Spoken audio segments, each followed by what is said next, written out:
how to add privacy policy on Wix.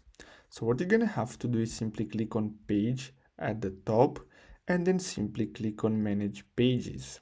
Then what you're gonna have to do next is simply click on site menu, and as you can see here I already have this store policy page, so you're gonna have to simply click on add menu item and then simply select new page.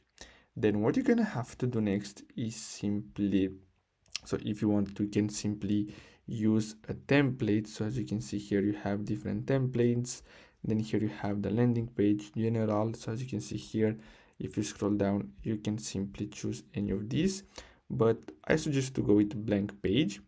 Then you're gonna have to simply rename it, so you're gonna have to rename it to privacy policy, and then here simply click on add elements, and then you're gonna have to go to text, then choose paragraphs, and then simply choose any of these. So I suggest you to go with this one here, and then here you can simply add your privacy policy. It's looking a little bit messy on my website because I have this background here, but I suggest you to go with something simple and just leave the text here and add your website privacy policy, and that's it. So I hope you found this video helpful. Thanks for watching.